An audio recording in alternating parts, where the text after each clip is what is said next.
Hello बच्चों, let's start the question. The question says N2 gas react with 3S2 gas in the presence of ferrous plus molybdenum and form 2NH3 gas.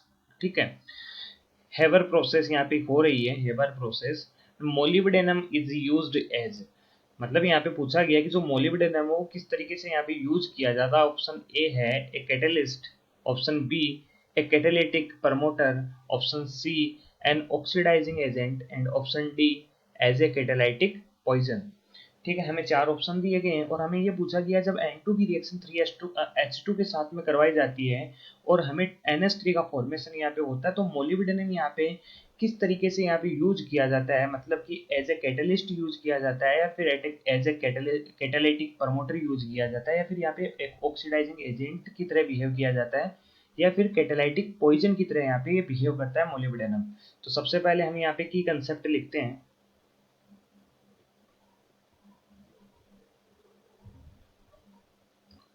ठीक है, और की concept में हम लिखते हैं Haber process, Haber process is used for the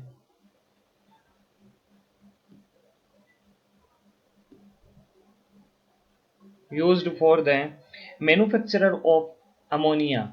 मतलब यहाँ पे जो हेबर प्रोसेस होती है इसके द्वारा हम अमोनिया का फॉर्मेशन कर सकते हैं. ठीक है, तो मैन्युफैक्चरर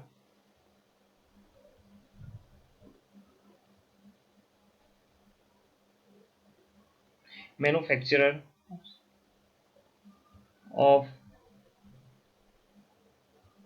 अमोनिया.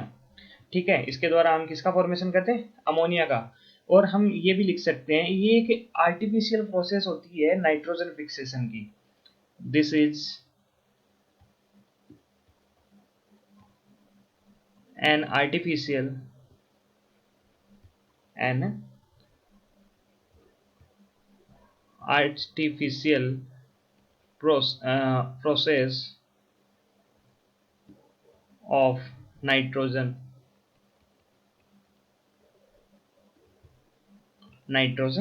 fixation.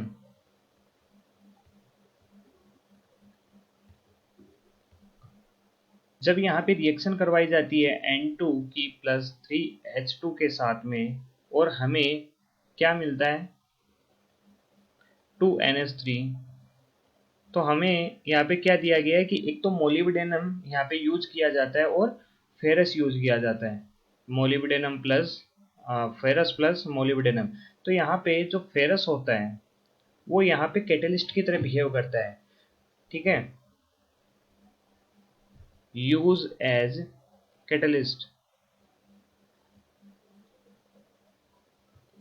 यानी ये जो फेरस होता है ये इस रिएक्शन की रेट ऑफ रिएक्शन को बढ़ाता है. और जो मोलिब्डेनम होता है ये क्या करता है, यहाँ पे यूज किस तरीके से किया जाता है, use as catalytic promoter, catalytic promoter की तरह बिहेव करता है. कैटालिटिक प्रमोटर क्या होता है कि यहाँ पे जो हमने कैटलिस्ट यूज किया ये कैटलिस्ट क्या करता है, रेट ऑफ रिएक्शन को बढ़ा रहा है, हमारी जो रिएक्शन हो रही है उसकी रेट को बढ़ा रहा है. लेकिन जो मोलिब्डेनम है ये कैटालिटिक प्रमोटर का मतलब ये इस कैटलिस्ट की, जो कैटलिस्ट लिया है हमने, फेरस कैटलिस्ट लिया है, इसकी एक्टिविटी को बढ़ाता है. ठीक है, कैटालिटिक एक्टिविटी को बढ़ाता है जिससे ये कैटलिस्ट क्या करता है, रेट ऑफ रिएक्शन को बढ़ाता है. दैट मीन्स हम ये बोल सकते हैं कि जो कैटालिटिक प्रमोटर होता है ये कैटलिस्ट की एक्टिविटी को क्या करता है, इफेक्ट करता है. ठीक है, और इस तरीके से यहाँ पे जो मोलिब्डेनम होता है वो कैटालिटिक एक्टिविटी को बढ़ाएगा, मतलब फेरस की एक्टिविटी को बढ़ाएगा जिससे रेट ऑफ रिएक्शन बढ़ जाएगी. इसका मतलब यहाँ पे जो ऑप्शन बी है कैटालिटिक प्रमोटर की तरह बिहेव करता है, जो फेरस है वो कैटलिस्ट की तरह बिहेव करता है. दैट मीन्स ऑप्शन ए है वो हमारा रॉन्ग हो जाएगा क्योंकि हमें मोलिब्डेनम के बारे में पूछा है और कैटलिस्ट की तरह तो फेरस क्या करता है, बिहेव करता है. अब जो सी ऑप्शन है वो लिखा हुआ है एन ऑक्सीडाइजिंग एजेंट. तो यहाँ पे जो रिएक्शन हो रही है N2 से 3H2 के साथ में जब 2NH3 का फॉर्मेशन होता है तो ये एक रिडक्शन हो रहा है. यहाँ पे ऑक्सीडेशन नहीं हो रहा है, N2 है यहाँ पे, ये NH3 में कन्वर्ट हुआ है. दैट मीन्स यहाँ पे इसका रिडक्शन हुआ है. इसका मतलब मोलिब्डेनम यहाँ पे ऑक्सीडाइजिंग एजेंट की तरह बिहेव नहीं करेगा. इसका मतलब ऑप्शन सी भी गलत है. और साथ में ये जो रिएक्शन है इसमें मोलिब्डेनम रेट ऑफ रिएक्शन को बढ़वाता है यहाँ पे फेरस के थ्रू, मतलब कैटालिटिक एक्टिविटी को बढ़ा के रेट ऑफ रिएक्शन को बढ़ाता है। दैट मीन्स यहाँ पे ये एक कैटालिटिक पॉइजन की तरह भी बिहेव नहीं करता है। दैट मीन्स ऑप्शन डी भी गलत है।